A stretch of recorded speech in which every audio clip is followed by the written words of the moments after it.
leasing financiero o arrendamiento financiero y los bienes de propia producción en la etapa de puesta en marcha. Como para tener en cuenta de la parte de teoría, como para tener en cuenta una introducción,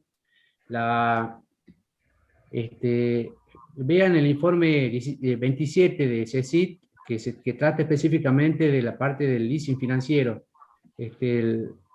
El concepto, el tratamiento contable está establecido en la resolución técnica 18, perdón, resolución técnica 18, y que habla específicamente en el apartado cuarto, punto 1, de los arrendamientos financieros.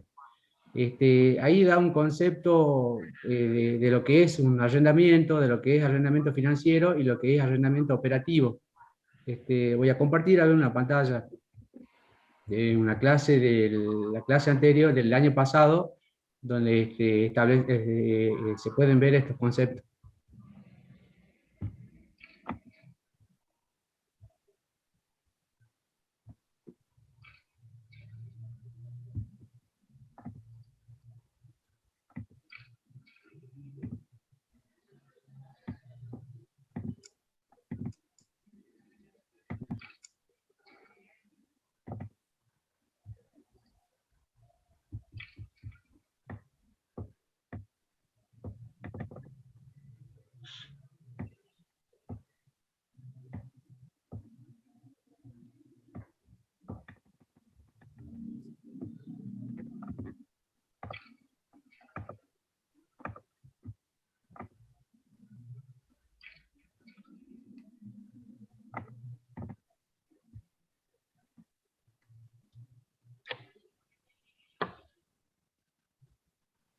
¿Se puede ver ahí?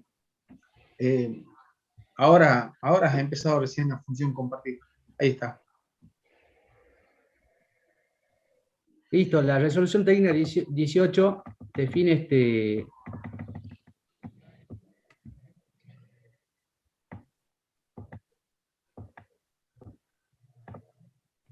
Perdón, la resolución técnica 18 define a los arrendamientos financieros como que es un tipo de arrendamiento que se transfiere sustancialmente todos los riesgos y ventajas inherentes de la propiedad del activo arrendado, cuya titularidad puede ser transferida o no. En contraprestación, el arrendatario se obliga a efectuar uno o más pagos que cubren el valor corriente del activo y las cargas financieras correspondientes al arrendamiento operativo.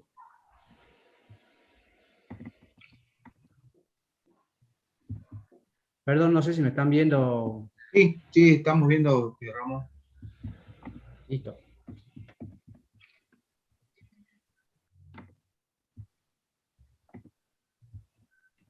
Como decían acá, en el concepto de arrendamiento financiero tenemos que tener, hay dos elementos sustanciales. El concepto de esencialidad, que es uno de los requisitos de la información contable. En realidad, a la hora de registrar, de hacer el registro contable y de reflejar eso en la contabilidad, nosotros tenemos que tratar de reflejar la realidad económica, independientemente de la realidad, de la parte jurídica, en este caso un contrato, en este caso el contrato de arrendamiento. Como verán, lo que se registra, lo que trata de reflejar la contabilidad es la realidad económica. Es decir que acá en el arrendamiento financiero hay varios elementos a tener en cuenta.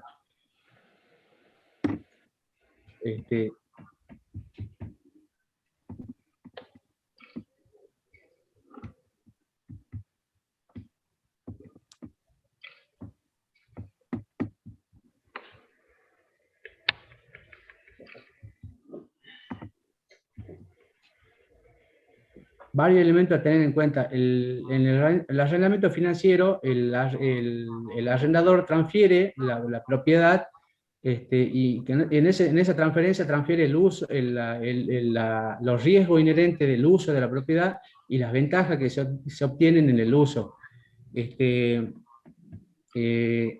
Acá, como decía hace rato, hay que tener en cuenta, quizás el arrendamiento financiero sea el hecho que haya hecho cambiar el concepto de activo. Antes, para considerar un bien como activo, debía tenerse la propiedad del bien.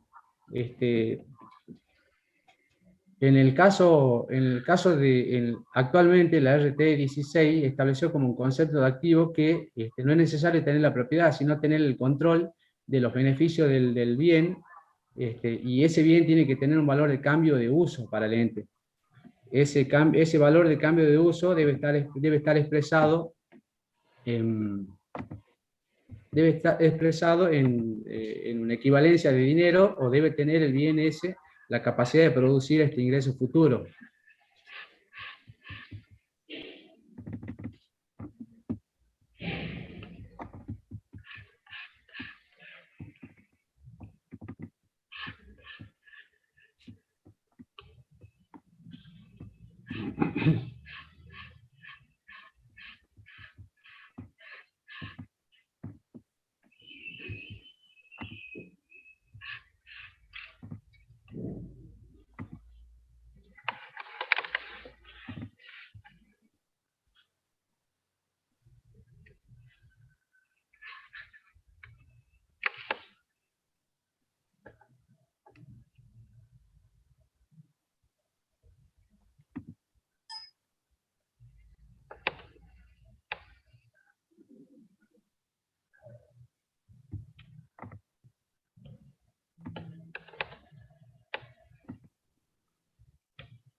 Perdón, ¿se está viendo el enunciado? No, No, seguimos. quedan cuestiones particulares, nomás el PDF que estabas mostrando. A ver.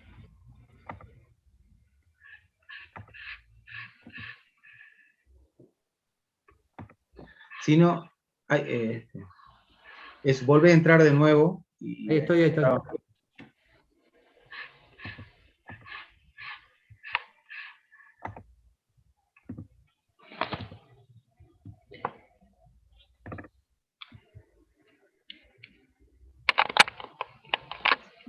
Ahí se está viendo el enunciado. Vale, bien. Bueno, vamos al desarrollo del trabajo práctico, en este caso arrendamiento financiero, leasing. Como le dije, en la parte teórica, para ampliar un poquito el tema, tienen que ver el informe CECIP número 27 y la RT punto 4, la resolución técnica de la resolución técnica 18. Vamos al enunciado. La empresa Bienes de Uso Sociedad Anónima, cuyo cierre del ejercicio opera los 31 del 12 de cada año, el 1 del 9 del X5 firmó un acuerdo de arrendamiento financiero con el Banco Santander Río, arrendador, por un rodado, comprometiéndose el arrendatario a abonar durante 9 cuatrimestres la suma de 9.000 pesos. También se acordó un monto adicional de 4.500 pesos, que el arrendatario deberá abonar como opción de compra al término del mismo. Las cuotas se deben abonar por cuatrimestre adelantado, abonándose la primera cuota en ese mismo mes en el que se firmó el contrato. El valor de contado del rodado es de 72.000 pesos. Al cierre del ejercicio, su valor recuperable es de 80.000 pesos.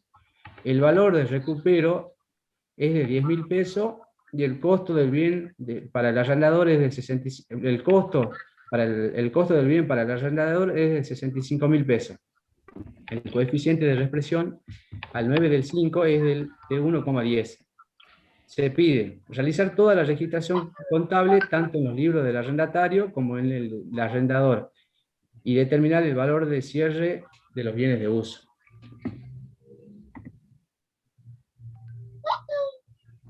El arrendador es la persona que cede el uso del bien, y el arrendatario es la persona que se compromete a pagar una o más cuota por el uso de ese bien por un tiempo determinado. Hay que tener en cuenta que más o menos, para que cumpla la característica del arrendamiento financiero, el valor el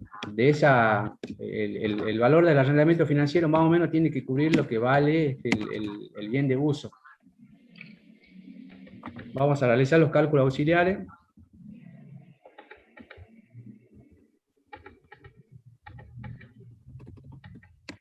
Teniendo en cuenta los datos enunciados, tenemos una financiación de 3 años, ya que son 9 cuatrimestres de,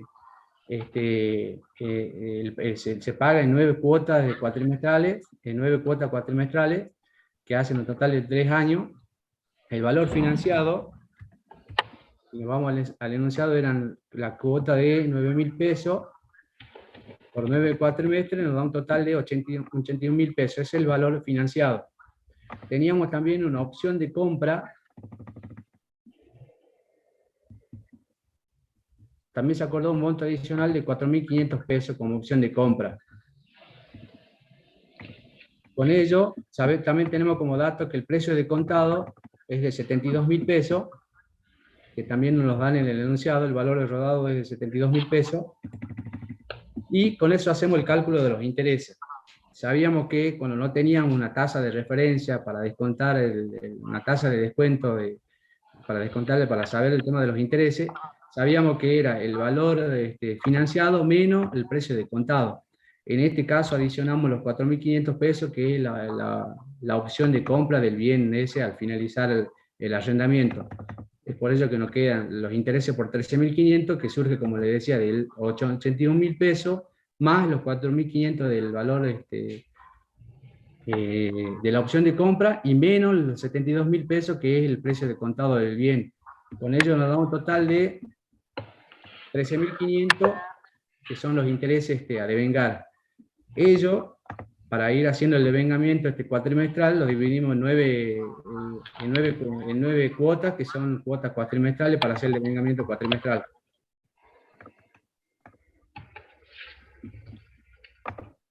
Con esos datos podemos realizar el primer asiento contable, que sería el 1 del 9, donde se celebra el contrato de arrendamiento financiero. Perdón, por ahí aclaro que en el caso de los arrendamientos financieros, como se trata de una cuestión particular, el tratamiento contable es como una compra financiada, y en el caso para el arrendatario y para el arrendador es como una venta financiada en este caso. Entonces el primer registro, que sería el 1 del 9, sería rodado, arrendamiento financiero, que es el bien que se incorpora por 72.000 pesos, que es el precio de contado. Los intereses a devengar, que son los 13.500, estos que calculamos, que hicimos el cálculo acá, intereses a devengar negativo, 13.500 pesos, a deuda de leasing financiero en cuota, porque se trata de una compra, para el tratamiento de este leasing se trata de una compra financiada. Y como para diferenciar también la opción de compra, sería deuda leasing financiero, pero como opción de compra, simplemente para diferenciar. No estaría mal si se hace un solo registro un solo registro de la deuda, pero obviamente hay que tener en cuenta que los 4.500 esto será como si se hace uso de la opción de compra o no. Nos vamos al 30 del 9, que como las cuotas pagaderas son adelantadas, se hace el registro de la primera cuota, se paga en efectivo, y se debita la deuda financiera leasing, cuotas, los 82.000 pesos, se paga la primera cuota a caja, 9.000 pesos. Acá venía la duda, no sabíamos si los intereses se devengaban, en el caso de las cuotas pagadas adelantadas, si se devengan el mismo periodo o si se devengan el 31 del 12. Es una cuestión que la vamos a resolver con los profesores y la vamos a terminar sacando la duda en esta clase, o al finalizar esta clase, o en la clase posterior. En este caso está reflejada al 31 del 12 el devengamiento del intereses negativos a intereses negativos a devengar 1.500 pesos, porque es el vencimiento del primer cuatrimestre. Al nosotros activar esos rodados que se incorporan como por arrendamiento financiero, debemos hacer el devengamiento de ese rodado al 31 del 12. Como se incorpora se amortiza año de alta, hay que hacer la amortización.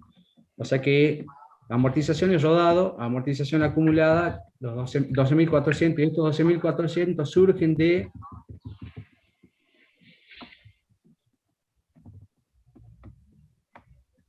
de hacer el devengamiento, de hacer la amortización del bien de uso, que son los 72.000 pesos, que es el precio de contado, menos los 10.000 pesos, que es el valor recuperable, que es un dato que viene en el enunciado. El valor de recupero de 10.000 pesos, y como sabemos, los bienes de uso, de acuerdo a la amortización lineal, se amortizan en un periodo de 5 años.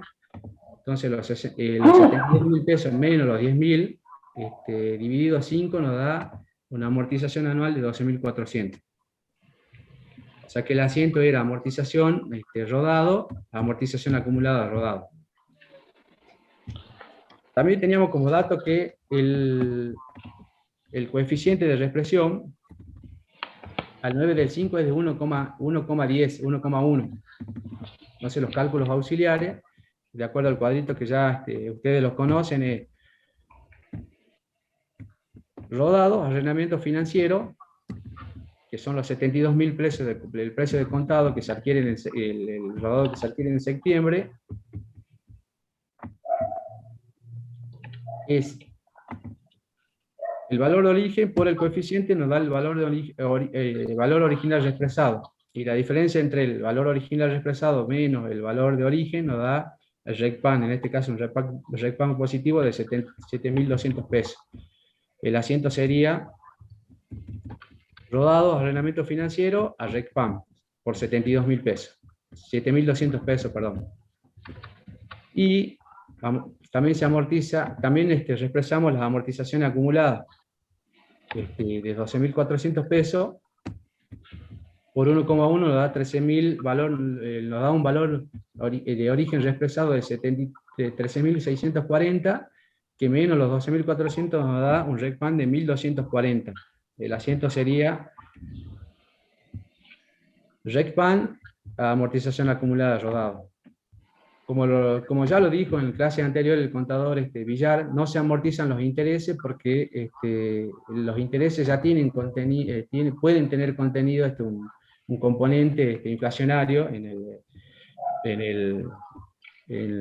el interés. Por eso es que no se expresan los intereses. Pero hacer una cuenta de resultados, de acuerdo al método que aplicamos nosotros de amortización, que es el indirecto, se debería expresar. Pero como lo repito de nuevo, como dice el contador Villar, este interés ya tiene contenido, un componente inflacionario, es por eso que no se amortiza, no se actualiza los intereses. No sé si por ahí se entendió un poquito, o hay alguna duda con respecto a los asientos.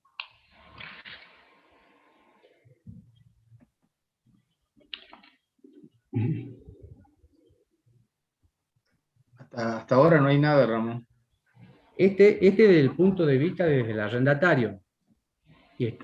Ahora nos vamos desde el punto de vista del arrendador. Habíamos dicho que para el arrendatario se trataba de una compra financiada, de acuerdo al tratamiento que le da las resoluciones técnicas contables a los arrendamientos financieros.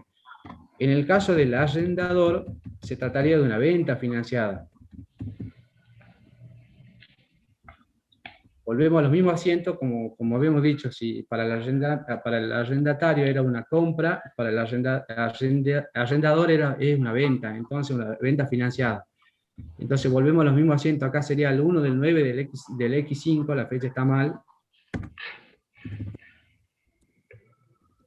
Al 01 del 9 del X5, arrendamiento financiero a cobrar por hacer una venta, se trata de una venta financiada, es un crédito para el arrendador de 81.000 pesos, arrendamiento financiero a cobrar, esta es la opción de compra, que viene dada en el enunciado de 4.500 pesos, a intereses a devengar, en este caso para el arrendador va a ser intereses a devengar positivo, de 13.500 pesos. A venta, que es los 72.000 pesos del precio de contado del rodado, el rodado que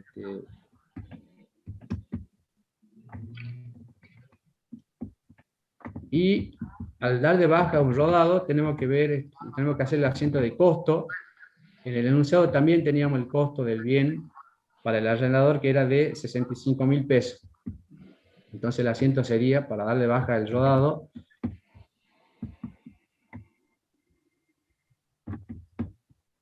costo en este caso costo del rodado, 65.000 pesos como resultado negativo, a rodados los 65.000 pesos.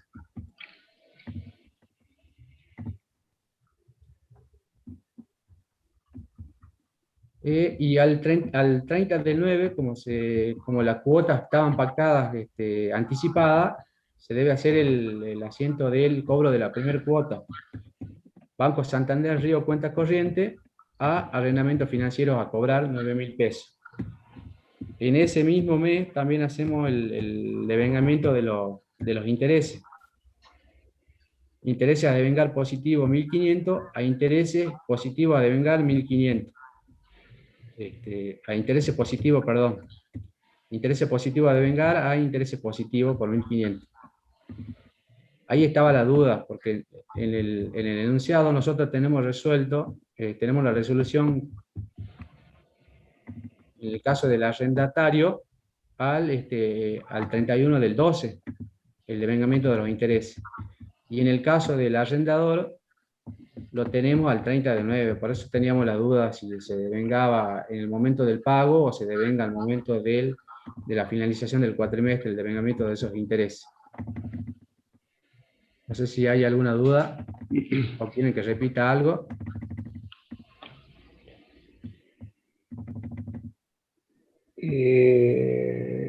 Ramón, Sí, ¿me permití? sí, sí, sí. Ahí hay digamos, esa diferencia que tenemos en la registración, en la contabilidad del arrendatario y del arrendador, no debería existir, no sé, una opinión, porque el tratamiento contable sería el mismo. Si nosotros interpretamos, digamos que en el momento del pago de la cuota ya se produce la pérdida, deberíamos pensar en las dos formas para los dos casos, tanto para el que arrienda como para el arrendador.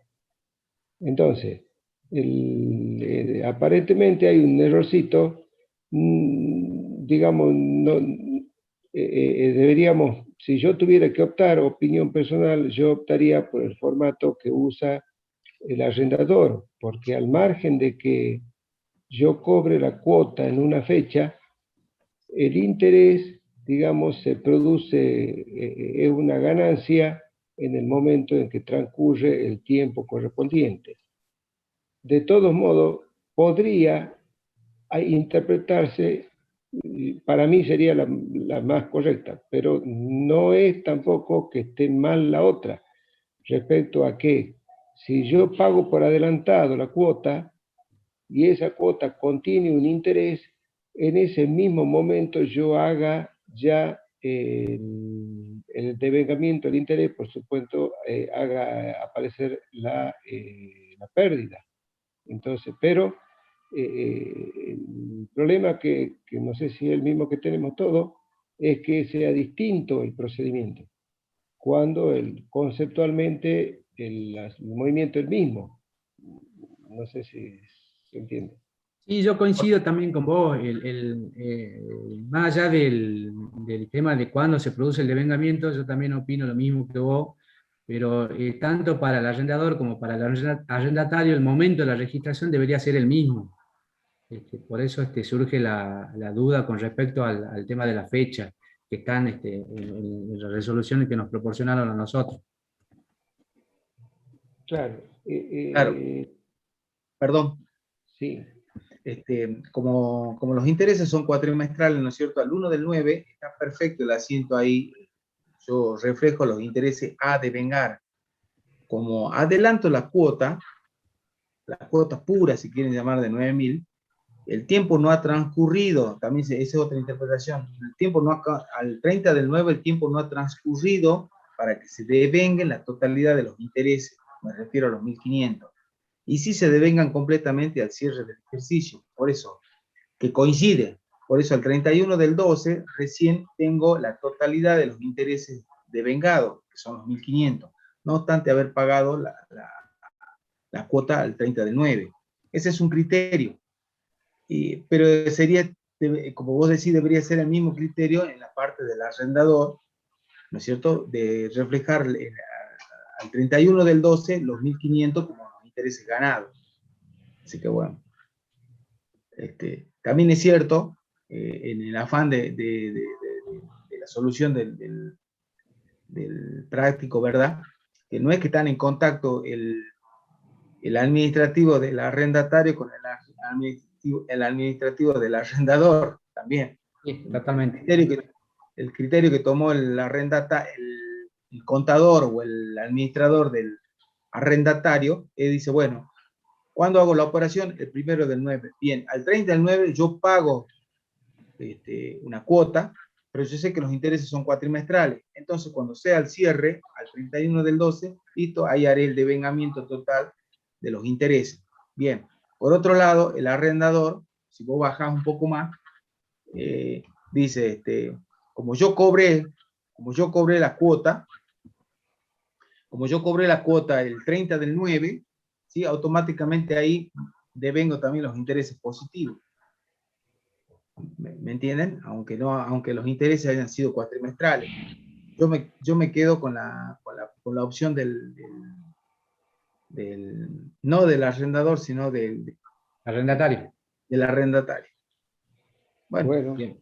Veamos cuál es la posición de la cátedra y lo podemos contestar el jueves que viene. Sí, yo creo que más que una posición de la cátedra, hay algún temita acá que capaz se nos escapó, porque a quien hizo esto, supongamos que en una situación en donde por X motivo yo no pueda seguir arrendando, porque yo no pueda hacer uso del arrendamiento, estos 4 meses me va a tener que devolver el interés. ¿Vos decís si me pongo en el papel de arrendador? Claro, entonces sí, pues, es como que hay un... Sí, muy difícilmente devuelva el componente financiero, no creo que te Claro, devuelva nada. entonces Aparte vos en el arrendamiento financiero asumís los riesgos en este caso, si vos rescindís el contrato, obviamente que perdés todo lo que ha pagado, más las consecuentes penalidades que tenga por el incumplimiento del contrato.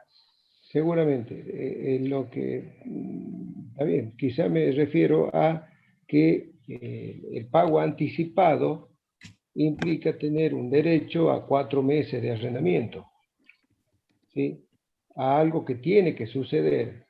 Entonces, algo en donde deberían, en ambos casos, devengarse los intereses, no obstante ya ha sido la operación concretada, pero bueno, no es el primer caso en donde concretamos una operación y el interés se devenga después. Entonces, en ambos casos se concreta la operación, se paga por anticipado y deben transcurrir los 4 meses para que ambos participantes en la operación tomen como un resultado positivo real. Eso, no sé, para mí, por lo menos. Pero bueno. Está bien.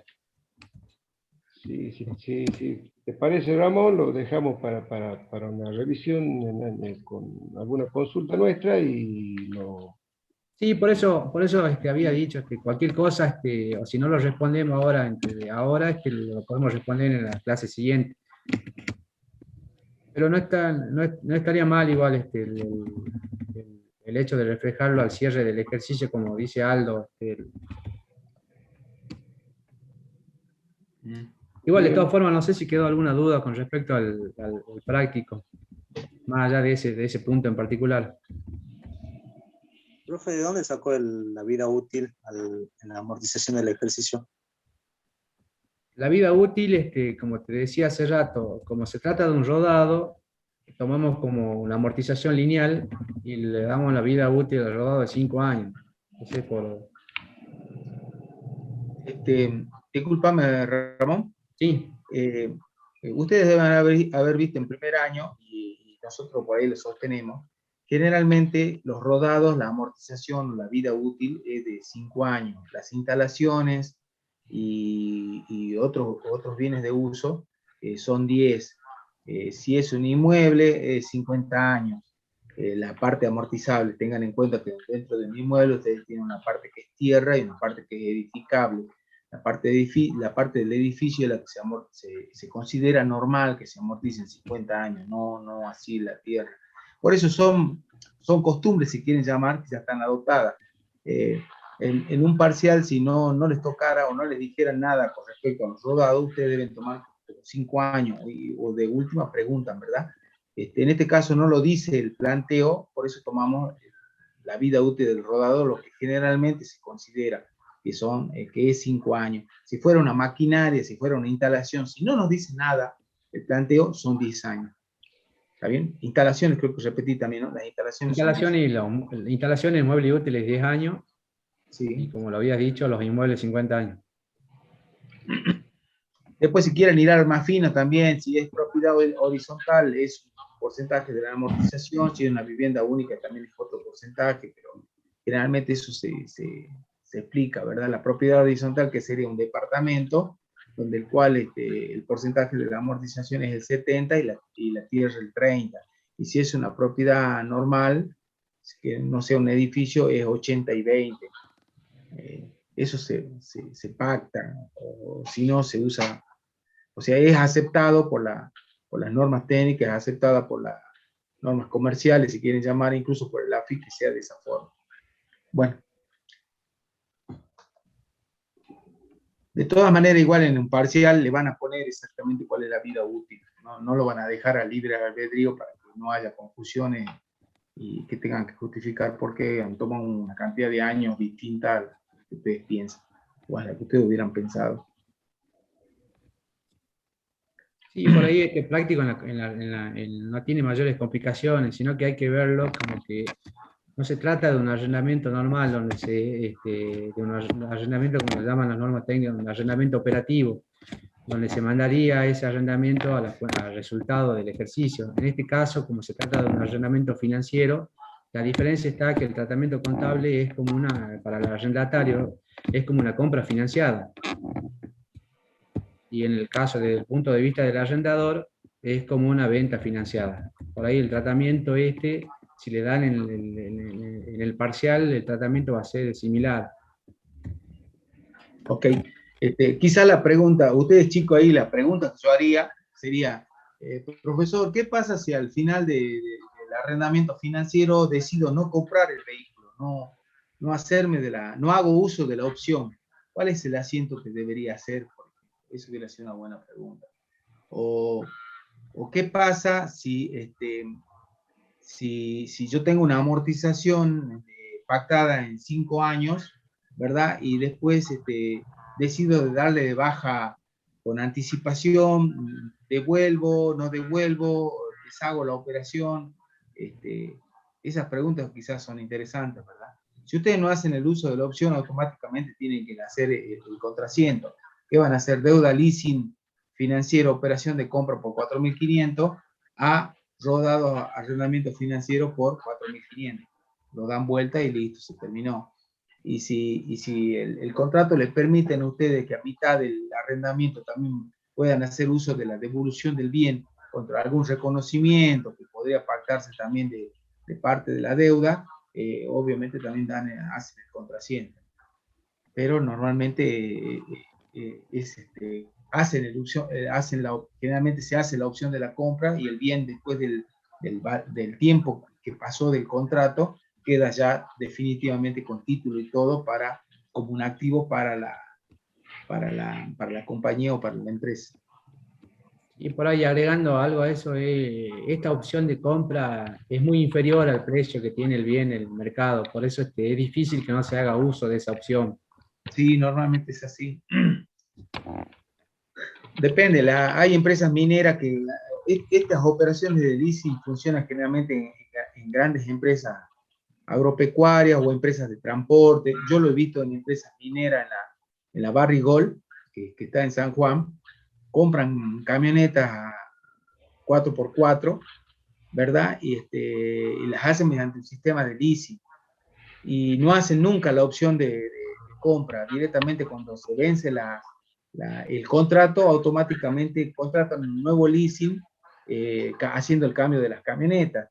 Y ustedes van a ver que si se hicieran la opción, que algunas veces he visto en otras empresas, salen publicados, o ahora que se usa tanto en internet, los remates públicos, entonces ustedes ven camionetas que tienen 3 años de uso, y ustedes dicen, bueno, pero 3 años de uso son nuevas relativamente, pero cuando van a ver, están hechas percha, en 3 años y han hecho 500.000, 400.000 kilómetros y ya están prácticamente para dar de baja.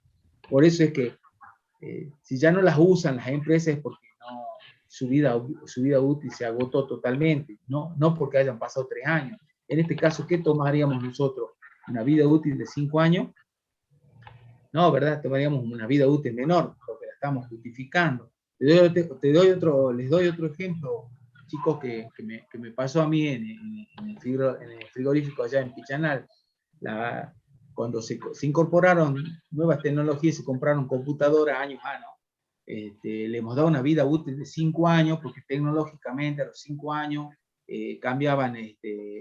cambiábamos de software, necesitábamos máquinas con mayor capacidad, con mayor memoria, entonces no le dábamos 10 años de vida útil, le dábamos 5. Pero había un caso particular de las PC o las computadoras que estaban dentro de la faena. Dentro de la faena, para que se den una idea, tienen una temperatura cuando se está faenando de alrededor entre 42 y 45 grados, con un grado de humedad de prácticamente el 90%. Ustedes entran a la faena, es prácticamente vapor. Imagínense con esa humedad, la vida útil puede tener una computadora ahí adentro. Entonces tenía una vida útil de 6 meses. ¿Por qué? Porque con tanta humedad algo pasaba en los circuitos internos, la computadora ya no servía más. Entonces eso para nosotros no era un bien de uso, sino que era un gasto de fabricación. Entonces cuando se compraban las computadoras, a las que iban para la administración se le daba una vida útil de 5 años, y a las que iban para la fábrica directamente no se ingresaba como bien de uso, sino directamente iba como un gasto, porque a los 6 meses esas computadoras no servían. Y estaba hecho, se tomaba dentro del costo que esas computadoras a los 6 meses se iban a terminar su vida útil. ¿Me entienden? Y si bien por ahí podían salir algunos implementos para recambio, o algunos insumos que podían llegar a tener teclados quizás, pero generalmente estaban hechas percha. Después de 6 meses en medio de la humedad, esas computadoras no sobrevivían mayormente. Pasa lo mismo con las camionetas que trabajan en las minas, ¿sí?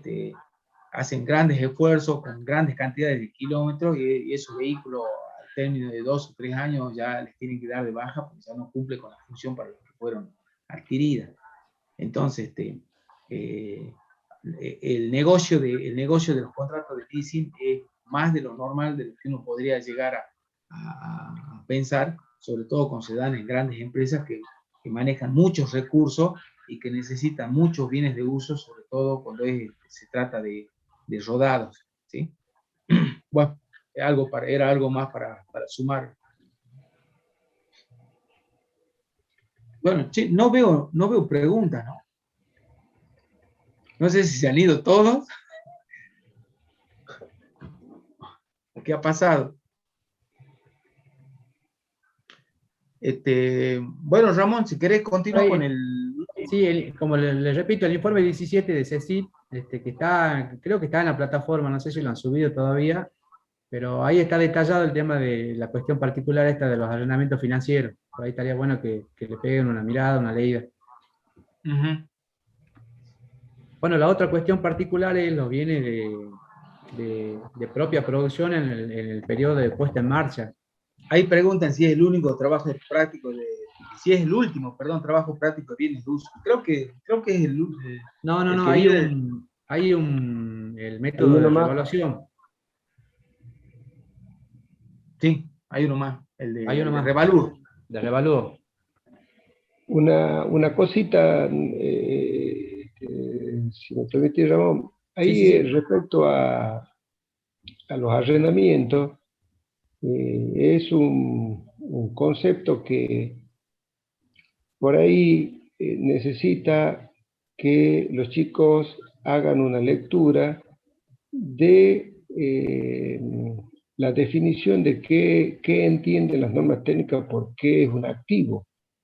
Porque el arrendamiento financiero es uno de los casos, junto con otras situaciones, en donde nosotros ponemos en el activo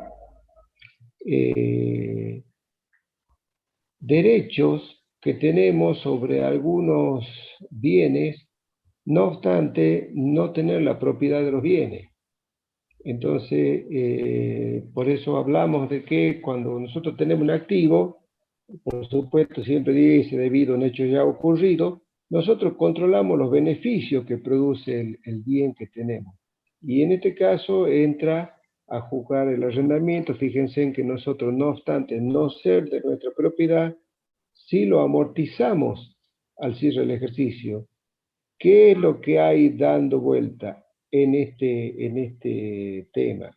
Es de que existe la intencionalidad, por lo menos del arrendatario, de realizar la opción de compra, o sea, de ejercer ese derecho, y esa intención se mantiene con el transcurso del tiempo. Entonces nosotros lo seguimos dejando en el activo y lo tratamos como un bien de uso que amortizamos y etcétera, al que le podríamos hacer otras cosas, mejoras, reparaciones, bueno, lo que haga falta.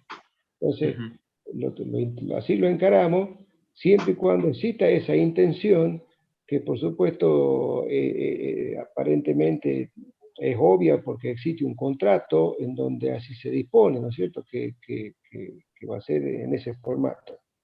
Entonces, para estar seguros de que se trata de un activo, que se trata de un bien de uso y que está dentro del rubro bienes de uso, y que por eso reitero la definición de que cuando tenemos un activo, cuando aparte de tener la propiedad, controlamos los beneficios económicos que produce ese bien. Y ahí hay un tema adicional, que en esa misma definición, nomás ya bueno, requiere por ahí una explicación, pero no me quiero ir más allá, que es el tema de cuando sabemos que existen estos beneficios económicos, cómo sabemos que están. Entonces estamos hablando de que es un bien que está destinado a la producción de recursos económicos, o flujos futuros de efectivo que podríamos medir en algún formato. Entonces, bueno, cositas que hay que repasar para poder entender un poquito más, ¿no es cierto?, de esto. Y por ahí recomiendo que le peguen una lectura al razonamiento operativo, que nosotros no lo vemos, por eso estaba bien lo que afirmaba Ramón, respecto a que en este caso nosotros directamente lo estamos tomando como una venta financiada. O sea, ya directamente, al ser un arrendamiento financiero, que lo único que tiene es un resultado financiero y un monto de opciones compra casi que no es significativo en relación a todo lo que se fue pagando, ya se interpreta como que es ya una venta financiada. Entonces, simplemente, en el caso del financiero, una venta financiera, donde como sería cualquier venta, digamos, venta para el arrendador, ¿no es cierto? En el caso del arrendador, una compra financiada. Entonces, nosotros adquirimos un bien y lo pagamos en cuota. Y ese sería todo el formato.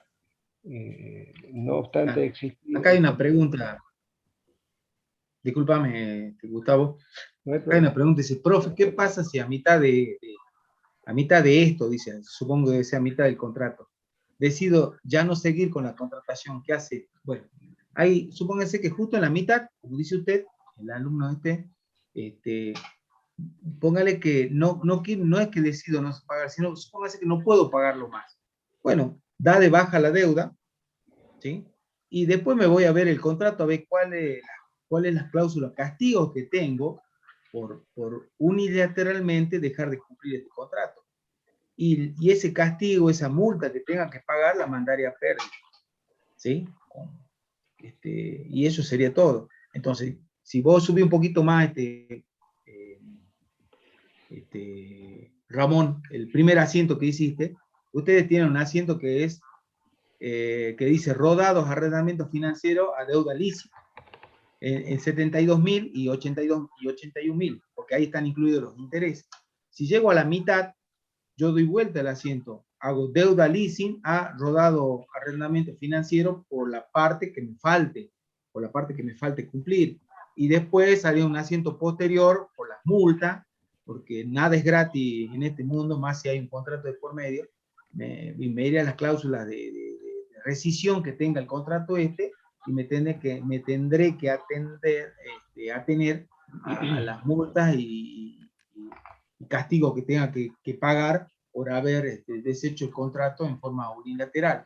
¿Contra qué? Contra una cuenta de pérdida, ¿sí? Pérdida por multa, mora, castigo, lo que fuera, a caja, a banco, a lo que fuera, y esa cuenta va a parar a pérdida. Exactamente es cuando uno alquila un local. Ya no estamos hablando de bien de uso, estamos hablando de un alquiler. Nosotros alquilamos el galpón para desarrollar nuestro emprendimiento.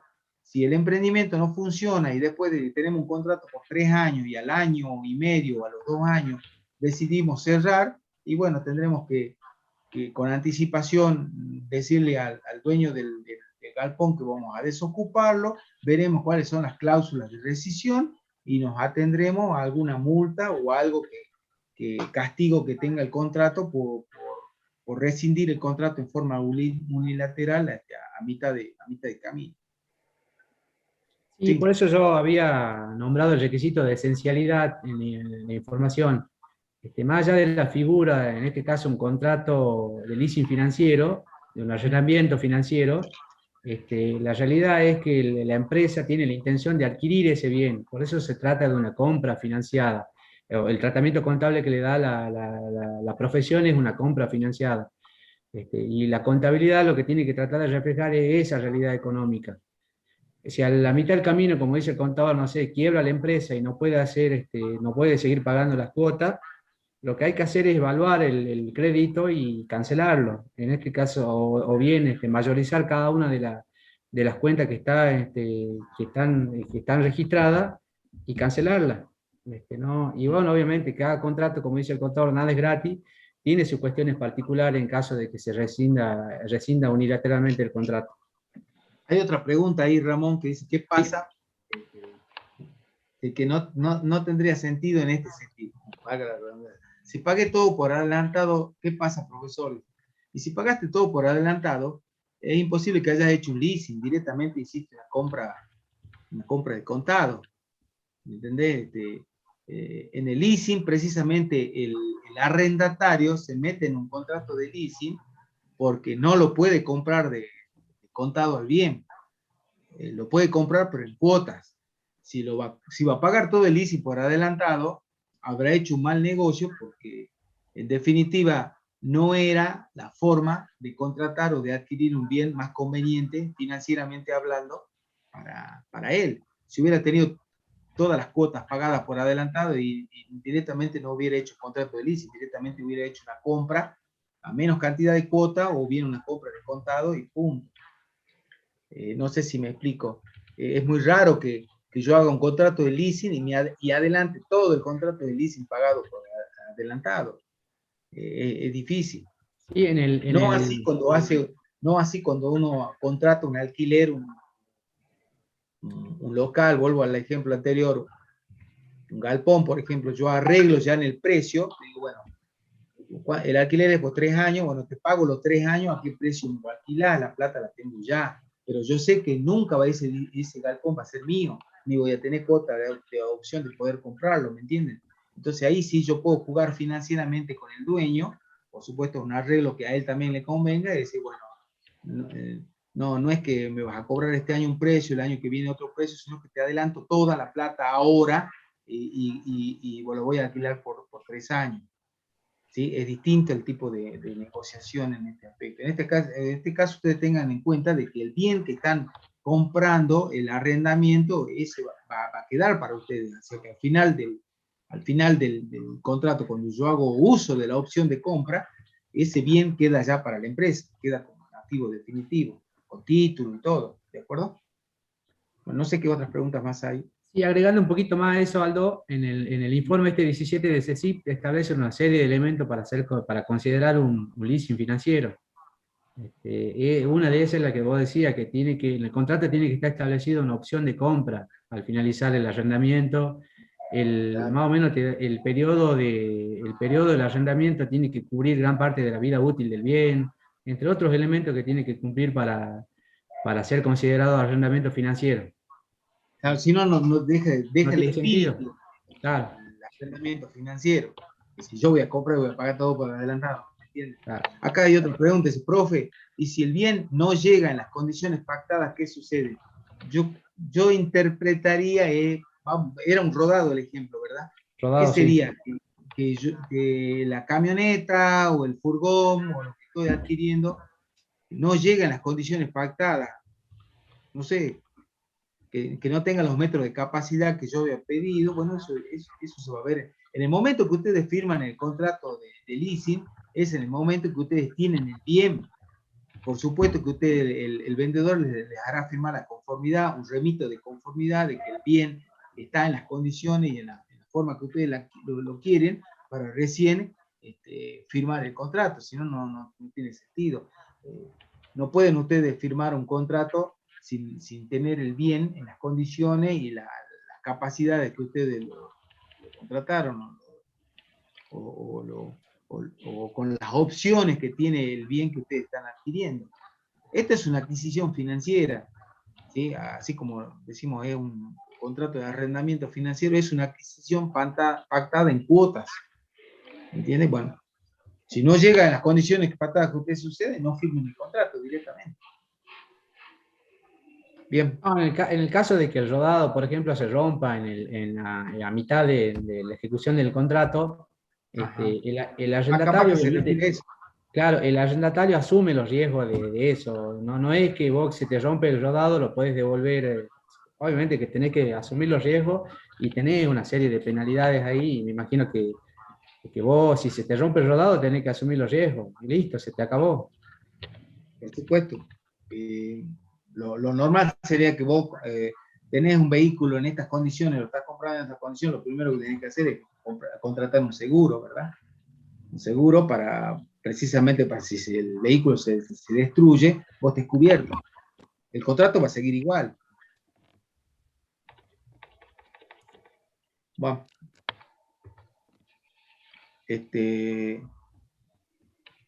bueno, gracias, se quedó claro.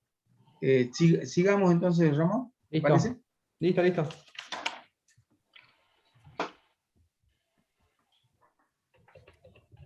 El segundo caso particular son los bienes de propia producción, como les decía, en la etapa de la puesta en marcha. A ver, cierro el Excel.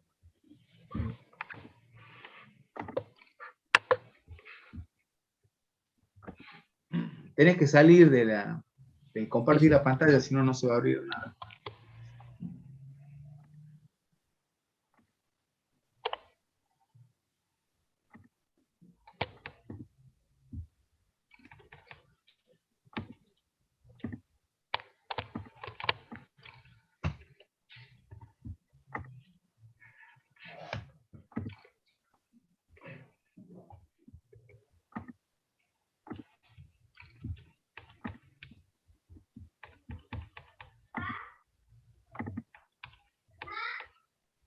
Bueno, bienes de propia producción, voy a leer un poquito lo que dice la resolución técnica 17.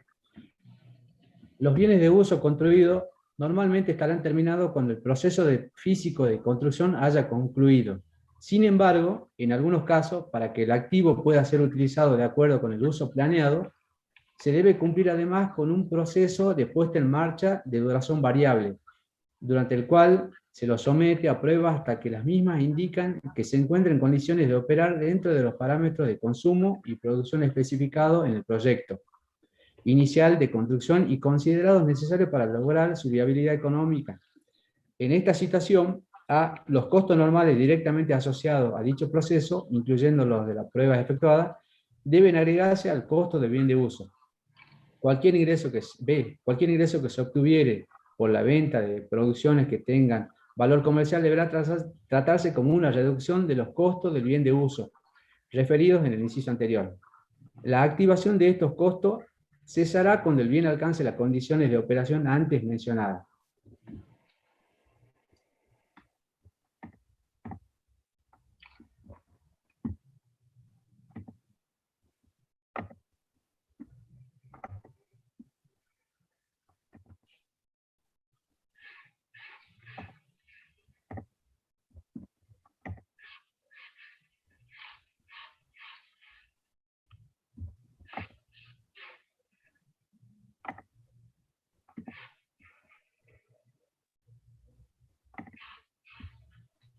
Ahí se ve el enunciado.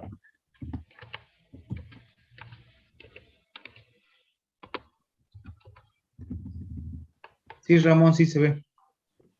Bueno, paso al enunciado. Bueno, en este caso, en realidad, como lo habíamos repetido ya también acá, el costo del bien de uso, en este caso, es el precio de contado más todos los gastos necesarios para dejarlo en condiciones de ser usado. Este, Cuando se trata de bienes producidos, obviamente que tiene costos de mano, tiene mano de obra, tiene insumos, tiene materiales, todo que se imputan al costo de este bien de uso. Cuando finaliza la construcción del bien de uso y está en condiciones de ser usado, normalmente hay un periodo de prueba. En este periodo de prueba se pueden dar producción de bienes que se terminen vendiendo, que terminen generando resultados. Las normas técnicas, la RT17 me permite que en ese periodo de prueba los gastos que inciden directamente en la puesta a punto del bien se puedan activar. Pero me dice que el resultado de la producción que se genere en el periodo de prueba, si se llegasen a comerciar y generar algún resultado, deben imputarse o reducir el costo ese que se activó en el periodo de prueba. Capaz que le va a quedar mejor reflejado en el ejercicio práctico. Desarrollemos el práctico. Se trata de una empresa editora que finalizó la construcción de una maquinaria incorporándola a su activo por 100.000 pesos. La misma requiere de un mes más a los efectos de realizar los ajustes necesarios para optimizar su funcionamiento. Durante ese periodo de prueba y puesta en marcha de la maquinaria, se realizaron publicaciones que luego fueron vendidas, generándose ingresos por 5.000 pesos. Los costos vinculados a la producción de dicha producción ascienden a 2.000 pesos. A su vez, se incurren en gastos de ajuste necesario y puesta a punto del bien de uso por 800 pesos. Se pide realizar la registración contable y determinar el valor de incorporación de la maquinaria. Vamos al desarrollo.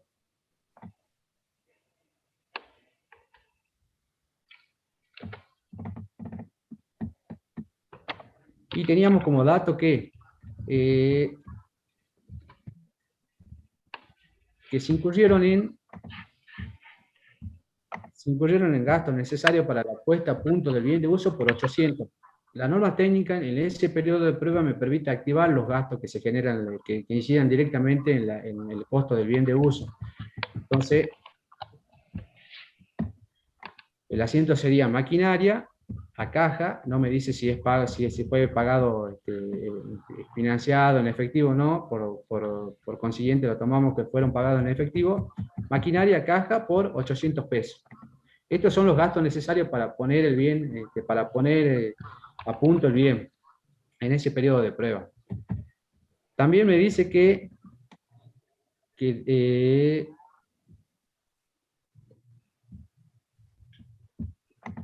Hubo 2.000 pesos de costo. Sí, en realidad también me dice que hubo una producción que se terminó vendiendo en 5.000 pesos y que esa producción tenía unos gastos vinculados de 2.000 pesos.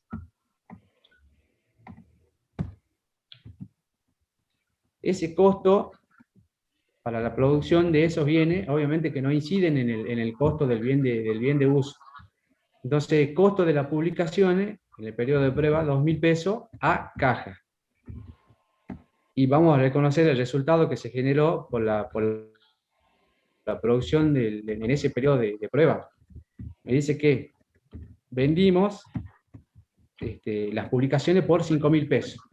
Damos de baja el costo de la producción, que son los 2.000 pesos esto, y el resultado por la venta del producto es de 3.000 pesos, que es la diferencia entre 5.000 menos los 2.000, tenemos el resultado de venta del producto, los 3.000. Acá viene la novedad con respecto a lo que dice la resolución técnica. Me dice que este costo que yo activé en el periodo de prueba, lo puedo reducir si obtengo resultados como consecuencia de la venta de los productos que se generó en el periodo de prueba de la maquinaria, para ver si estaba en condiciones de ser usada. ¿Cómo se generaron? Se vendieron 5.000 pesos, y habíamos generado un costo de 2.000 pesos para obtener esos bienes, para vender esos bienes que fueron vendidos.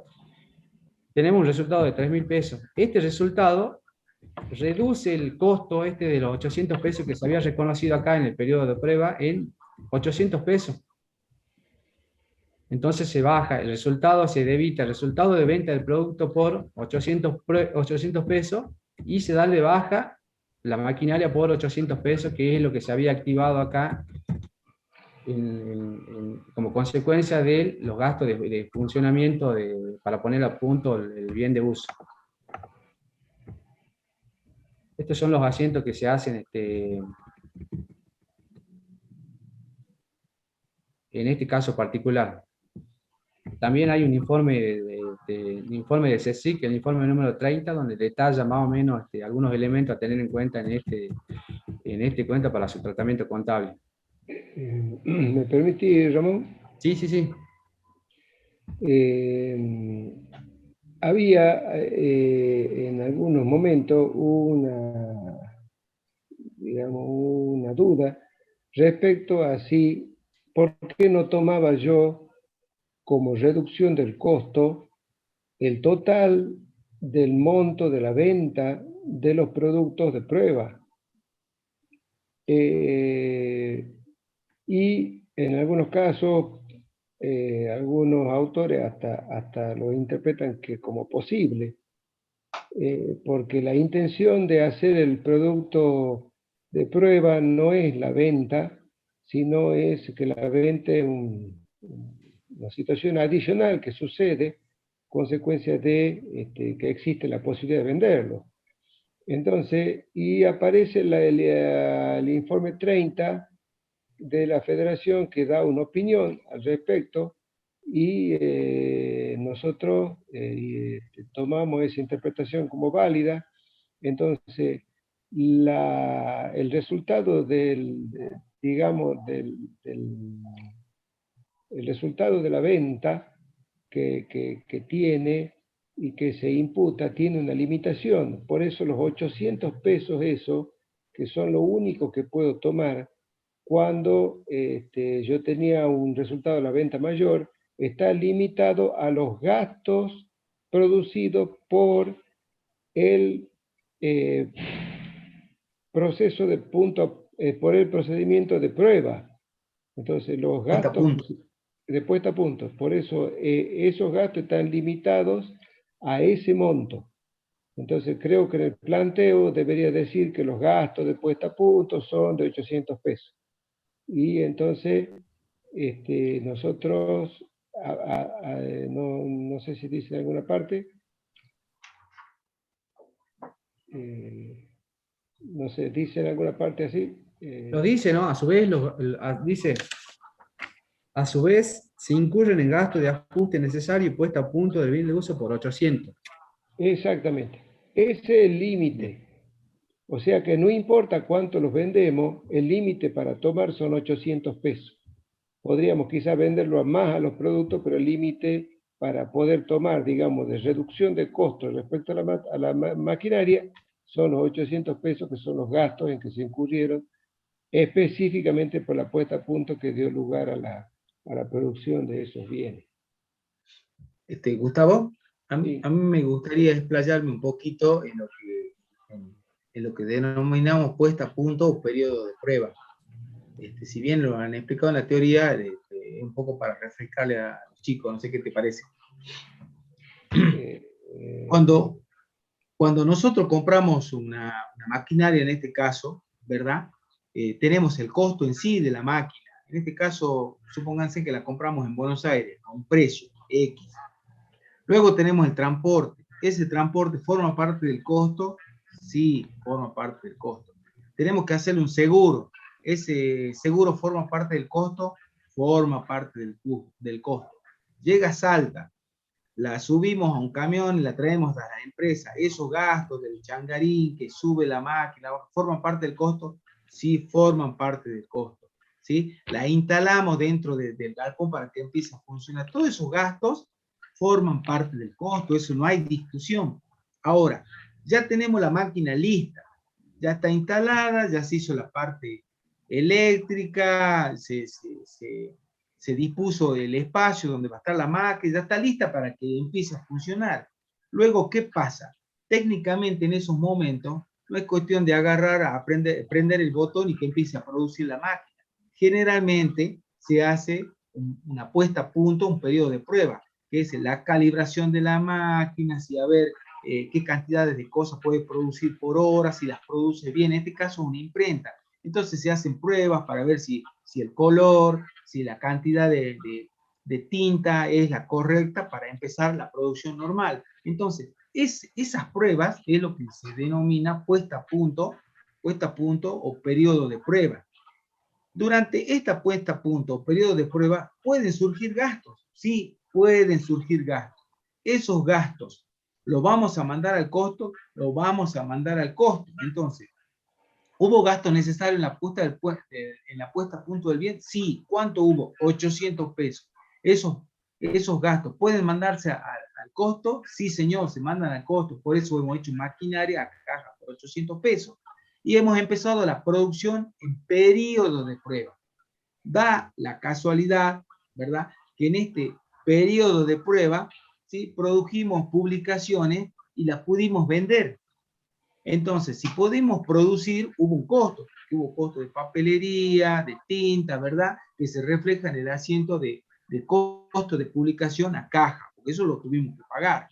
Eso no formó parte del costo del bien. Resulta que vemos y la vendemos. Cuando la vendemos en 5.000. Por supuesto que no es todo ganancia. Los 5.000 es que ingresaron mediante caja. De ahí 2.000 vamos para dar de baja el costo de esta publicación y nos quedaría en un principio 3.000 pesos del resultado de la venta de esta publicación en periodo de prueba. Ahora, el informe 30 de la esencia nos dice, bueno, de estos 3.000 vos podés tomar como una disminución del costo de tu maquinaria, pero como límite los gastos que hayas producido dentro del periodo de prueba, que en este caso son esos 800. O sea que yo de los 3.000 solamente voy a poder tomar como una reducción del costo de la maquinaria los 800 pesos. Ahora pongamos ejemplo. Supóngase que de la maquinaria yo hubiera los gastos necesarios en la puesta a punto, en vez de 800 hubieran sido 3.000. Supóngase que hubieran sido 3.000. Produzco las publicaciones, las vendo en 5.000, de los cuales 2.000 el costo y me queda un resultado de producto de 3.000. Entonces, ¿cuál es mi límite? Mi límite van a ser los 3.000. Me podría tomar el 100% del resultado de venta del producto como una disminución de costo, pero el límite siempre me va a dar los gastos necesarios en la puesta a punto, 3.000. Vamos a otro ejemplo extremo, si quieren llamar. Supónganse que los gastos necesarios en la puesta a punto del bien fueron 5.000. En vez de 800 fueron 5.000. Produjimos publicaciones que las vendimos en 5.000, dimos de baja el costo que eran los 2.000, nos quedó un resultado de venta del producto de 3.000. ¿Cuál es mi límite? Mi límite ahí, ¿cuál va a ser? El resultado del producto de 3.000. Entonces tomaré como reducción de costo siempre el límite que me va a dar de los gastos necesarios que haya habido en el los gastos necesarios puesta a punto del bien. Puesta a punto del bien, perdón por la equivocación. Entonces, pero mi límite en este caso, ¿cuál va a estar? Va a estar dado por los 3.000, pues yo no tengo un resultado de 5.000, tengo un resultado de 3.000, entonces mi límite se me va para el otro lado, mi límite va a ser el resultado de venta. ¿Por qué esta opinión del informe 30? Porque yo no puedo darse la paradoja de que yo tengo un resultado muy grande dentro del periodo de prueba que me achique el costo menor al costo mismo del bien. Supóngase que el bien me ha salido 100.000 y que yo produje en el periodo de prueba por 50.000, por decirlo una exageración, no voy a poder mermar en mi costo 50.000, siempre voy a tener ese límite. ¿El límite cuál va a ser? Los gastos que ocurrieron dentro del periodo de prueba, no dentro de los gastos que compré en Buenos Aires, que pagué de seguro, que pagué de flete, sí, no. Solamente mi límite va a estar dado por los gastos, yo voy a poder reducir del bien los gastos que se hayan ocurrido dentro del periodo de prueba o puesta al punto del bien. ¿Sí? Bueno, eso es en resumen lo que dice el informe 30. O sea que me da un límite, de eso se trata. Me da un límite de hasta dónde yo puedo reducir el costo del bien. En este caso, del ejemplo es 800. Sí. Perdón, nada, no sé si el ejemplo de una... ¿Cuál es el ejemplo que diste? ¿El ejemplo de una imprenta? Una imprenta. Es que esta es una imprenta. No sé si era el más feliz, permitime nada más. Nosotros recibimos la máquina, la instalamos. Supongamos que la máquina que compramos hace, no sé, algún bien que nosotros vendemos. Tapita. ¿Qué? No sé. Hace tapita, digo. Por ejemplo, entonces nosotros necesitamos incurrir en los costos para hacer las tapitas, que serán los plásticos y una serie de cosas, y entonces es que las tapitas no las vamos a vender, hace un juguete. Bolsa plástica. Hace un juguete. Entonces nosotros incurrimos en todos los gastos necesarios, que son las materias primas para hacer esos juguetes. Eso es un costo que no tiene nada que ver con el costo de la máquina, pero la queremos probar a ver si la máquina efectivamente funciona adecuadamente de acuerdo a lo que hemos comprado. Entonces hacemos una prueba. Ese es el proceso de puesta en marcha al que estamos haciendo referencia. Hacemos una prueba y salen 100 juguetes en la prueba que hicimos. Esos juguetes son los que estamos vendiendo. No sé si capaz que sí, fue lo vamos mismo. Bien. Entonces, eso es lo que vendemos. Y en algunos casos, fíjense, visto de otro modo, algunas veces, si yo lo quisiera cambiar al formato que acabamos de explicar en el práctico, podría sumarle al costo de estos muñecos, que no sé qué, algún producto tiene la máquina, el costo que tiene la puesta a punto de esos muñecos. Entonces yo sacaría directamente de ahí un resultado real de resultado venta, que lo sacamos igual, porque si ustedes depositan el mayor resultado venta, estos bienes puestos en marcha, van a tener un débito y un crédito. Entonces yo puedo sumarle directamente el costo. Pero aparte, la reducción de los costos activables son específicamente los producidos por este proceso de puesta en marcha relacionados a la maquinaria. Repito, cuando yo hago la puesta en marcha, tengo costos, por ejemplo, para hacer los muñecos, que es la materia prima que necesito, y costos en los que incurro en la maquinaria para ponerla en funcionamiento. Distinto. Los que están incurriendo en la maquinaria ya lo hemos activado, era maquinaria caja 800. Los otros son nuevos, que son esos costos que vamos a deducir de la venta. ¿Sí? Entonces, vendemos esta producción y ahí obtenemos un resultado. Reitero, en algunos casos yo podría haberle sumado ya los 800 y el resultado ya me daría el resultado final. Ahora lo obtenemos a través de un mayor. Es lo mismo. Y los 800 es el límite que tenemos para recuperar, porque son los gastos que se hicieron en la máquina, no la materia prima de los productos, en la máquina para ponerla en condiciones de producir. Y hacemos la prueba, ¿no es cierto? Bien. Y podemos ir a los límites, Gustavo, disculpa. Podemos ir en algunos casos, te comento, en algunos casos van a ver que algunos autores tengamos, por supuesto, siempre, reitero, estudiamos y sepamos diferenciar cuando estamos ante una opinión del autor y cuando estamos en una explicación de la norma contable que es la vigente. Entonces ustedes leen un autor, el autor puede decir la norma contable y explicarles, así como las clases de teoría de nuestros profesores, explicarles en qué se basa la norma contable para decir lo que dice, que es lo vigente hoy. Por lo menos ya posiblemente cambiará, pero es lo vigente hoy. Con respecto a lo que algunos autores hablan de, por supuesto esto queda a la apreciación de cada uno de ustedes cuando ya se estudie más minuciosamente, que si yo tuviera unos gastos referidos a la puesta a punto, referidos a la maquinaria, y él no me alcanza lo que recupero, existiría la posibilidad de hacer una provisión, pero es un tema para que ustedes lo tomen con pinza porque depende de qué autor. En el caso nuestro, esto es como le estamos explicando nosotros. Bien. ¿Entienden? O sea, sí, se me ocurrió otra cosa, Gustavo. Suponete que el primer asiento que está en el ejercicio maquinarias a caja por 800. Suponete que no hubiera habido gasto necesario para la puesta a punto del bien, ¿sí? Que no existieran los 800, que tengo 0 pesos ahí.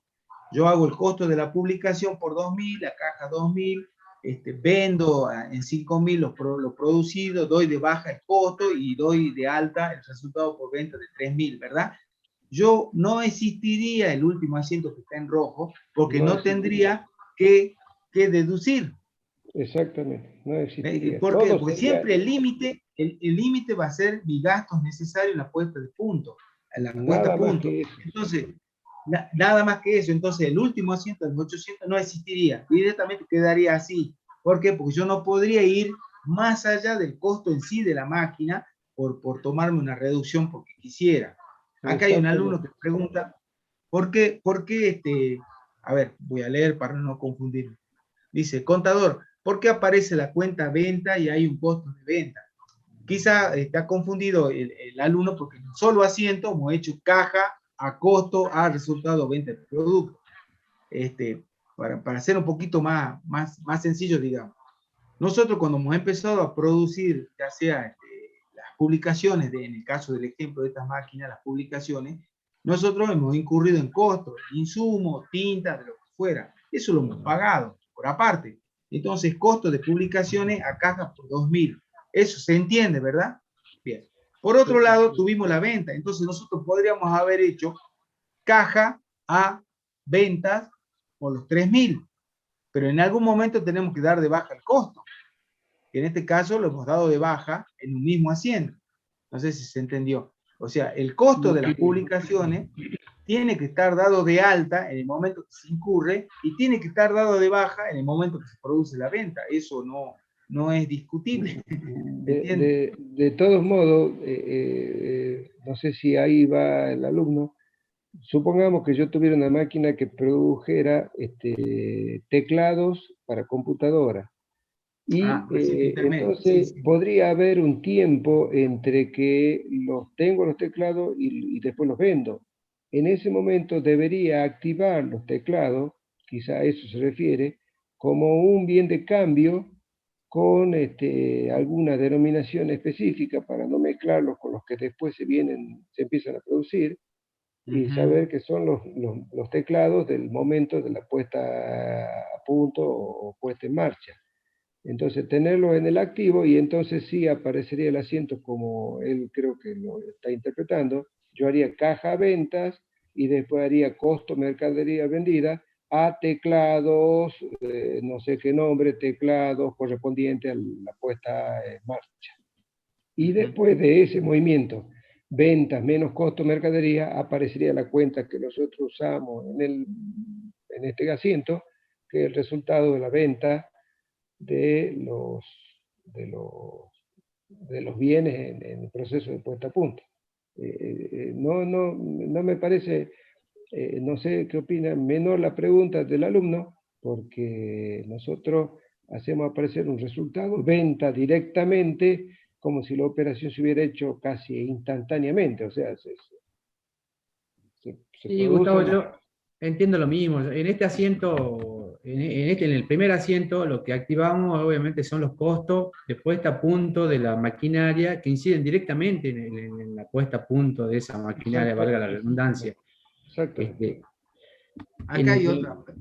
En el segundo asiento, se trata de los costos para producir ese bien de cambio, para yo probarlo. Por ejemplo, como decía Gustavo, siguiendo el ejemplo de Gustavo, si yo con esa máquina produzco juguete, yo para producir esos juguetes necesito plástico, necesito, no sé, tornillo, necesito, de acuerdo a lo que necesite como insumo el juguete. Que esos Entonces son los yo costos, obviamente, claro. yo incurrí para producir esos juguetes 2.000 pesos. Y lo pagué en efectivo a caja. Entonces ese costo, exactamente. ese es el costo del bien de cambio que se produce, no porque yo quiera producirlo, sino que se produce como consecuencia de la puesta en marcha de la maquinaria, de la prueba que estamos haciendo para... Entonces, este es el asiento de costo del bien de cambio, si querés llamarlo de esa forma. Acá hay otra pregunta interesante, mirá, Ramón. Sí. Me dice, ¿qué pasa si el costo de... A ver, la leo para que está bastante interesante. Profe, entonces si mi costo de producir en la puesta a punto es un poco más grande que los ingresos por vender los productos, ¿qué pasaría? Muy buena la pregunta. ¿Qué pasa si el costo de las publicaciones hubiera sido 2.000, pongámosle que es 2.000, y la hemos vendido por 1.000? Y bueno, ¿Sí? volvemos a lo mismo. Volvemos a lo mismo. La respuesta sería la misma. Estos productos que surgen acá, surgen como consecuencia de la puesta a punto. No es que yo ya lo estoy mandando, estoy produciendo bienes de cambio. Si no se producen, si estos productos resultan todos defectuosos, yo los tengo que mandar a pérdida. Claro. Es una pérdida del ¿Cómo ejercicio. sería el asiento? Suponete que el costo de la publicación hubiera sido 2.000, pero la venta hubiera sido por 1.000, entonces yo hago caja 1.000, ¿sí? Claro. Resultado, venta, producción 1.000, a costo de producción 2.000. ¿Se entiende? Claro, en vez de ser un resultado por la venta positivo, tendría que ser un resultado negativo por la diferencia de 1.000 claro, pesos. por eso es un resultado negativo, lo mandaríamos al debe por 1.000. Y este asiento, caja por 1.000. Claro, y el tercer asiento ya no existiría. ¿Por qué? Porque no tendría ningún resultado. No tengo que ajustar a la cuenta máquina.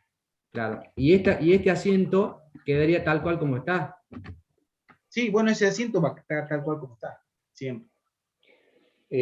Perdón, visto desde otra parte, si nosotros somos más... Disculpame, Gustavo, perdona, el mismo alumno que preguntó de la cuenta de venta me dice, ¿por qué, Ramón? Dice, contador, quería preguntar, ¿por qué no aparece la cuenta ventas y hay un costo de venta? Pensé que primero tendría que tener la venta e inmediatamente registro el costo. Ah, gracias, dice, ahora entendí. Está bien, bueno, ya lo entendí. si nosotros somos un poco más taxativos con la definición del costo de adquisición de un bien de uso, decimos son erogaciones necesarias hasta que el bien de uso está en condiciones de ser utilizado. Y ahí entramos en la zona gris, en condiciones de ser utilizado. Y nosotros decimos, pero a ver, le vamos a hacer una prueba. Parece totalmente lógico, porque yo lo termino instalando y alguien puede decirme, ya está en condiciones de ser utilizado. No, pero yo le quiero hacer una prueba para ver si funciona adecuadamente. Y ahí entramos en la zona esta. ¿Por qué hacemos este movimiento? Porque lo queremos dejar como dice la definición. Si la prueba es un adicional, digamos, para conocer su funcionamiento, pero la definición taxativa dice hasta que esté en condiciones de ser utilizado. Entonces, si hemos hecho erogaciones que hemos cargado a maquinaria y después tenemos cómo recuperarla, bueno, volvamos a la definición original como para decir ya está en condiciones de ser utilizado y probado. No sé si se entiende. Ahí eso nomás. Bien. Entonces, listo, no sé. Ah, acá hay otra pregunta. Dice, profe, si yo tengo que devolver la máquina porque no funciona, ¿qué hago? Capaz que la misma que me dijo que por empezar no sea pesimista. No. Bueno, escúcheme. ustedes cuando, eso ya no es contable, eso prácticamente Hay que son, recurrir a la garantía.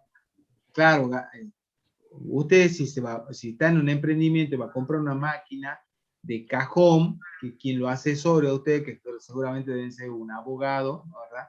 Y cuando haga el contrato de compra, y aunque no haya contrato, no haya abogado de por medio, usted cuando compra algo siempre compra con garantía, con una garantía mínima, ya sea por el tiempo, por el uso, por defectos, por desperfectos, ¿verdad? Entonces, usted tiene la máquina, la trajo acá, le hizo la puesta a punto y resulta que en vez de sacar muñequitos de ojos redondos, saca muñequitos de ojos rasgados y usted la pidió que haga muñequitos de ojos rasgados y por una cuestión de la máquina en sí no produce lo que usted quiere. Y si eso está por escrito, no hay nada más que hablar, usted la devuelve y que la cambien por la máquina que usted quiso o, o, o bien deshace totalmente la operación. Dice acá, no sé si entendió, o sea, eso ya es parte legal. Si yo compro algo y no estoy conforme con lo que compré y lo devuelvo, contablemente, ¿qué voy a hacer? Si yo ya hice el desembolso del dinero y ahora la estoy devolviendo, hay que ver que me reconoce. ¿Se acuerda cuando estábamos comprando mercadería que la devolvíamos en el práctico de bienes de cambio, cuando comprábamos y hacíamos la planilla de stock permanente, que ingresaban unidades que después el cliente nos devuelve, ¿sí? Y después nosotros lo devolvemos a la fábrica? Bueno, es exactamente lo mismo, el tratamiento contable, me refiero, ¿no? Entonces se hacen los contrasientos y me dará una nota de crédito el proveedor para una nueva máquina o me acreditará el dinero que yo pagué. Sí, Eso, sería, por ejemplo, si compraríamos la máquina en 800, da de baja maquinaria, y acá sería la nota de crédito, que sería, no sé, un crédito, o no, si nos devuelve el efectivo sería caja, es un contrasiento contablemente. bueno, en este caso no sabemos cuánto valió la máquina. Esta Claro. máquina No, no, es caja. suponiendo que la máquina la hayamos comprado 800, te decía, es un contrasiento, contablemente un contrasiento. Damos de baja la maquinaria y acá daríamos de alta el crédito, si nos da una nota de crédito o la cuenta, cómo terminamos arreglando con el proveedor. Ahí hay un alumno que dice, profe, yo tengo una duda de leasing financiero. Si en la reexpresión de la amortización acumulada, rodado, si en la expresión de amortización acumulada, rodado, ¿por qué usa el coeficiente de septiembre si la amortización la hacemos en diciembre? La verdad que eso no lo tuve en cuenta.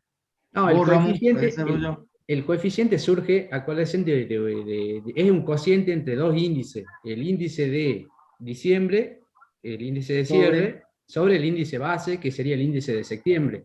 Eso nos da un coeficiente, que en realidad este coeficiente es a la fecha de cierre del ejercicio, sino que lo pone como fecha del 9 de septiembre porque es la fecha de la compra.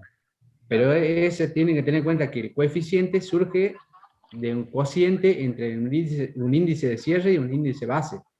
El Claro, índice el de índice de diciembre cierre es sobre el índice diciembre de sobre septiembre. correcto. O sea, para que el alumno entienda, el coeficiente de reexpresión que le han puesto de acá es para aquellos bienes que han sido adquiridos en el mes de septiembre, se tiene que tomar ese coeficiente. Exactamente. Que Es un surgirá coeficiente. del coeficiente de cierre que sería diciembre sobre perdón, el índice de diciembre sobre el índice de septiembre. Bien. ¿Algo más, niños?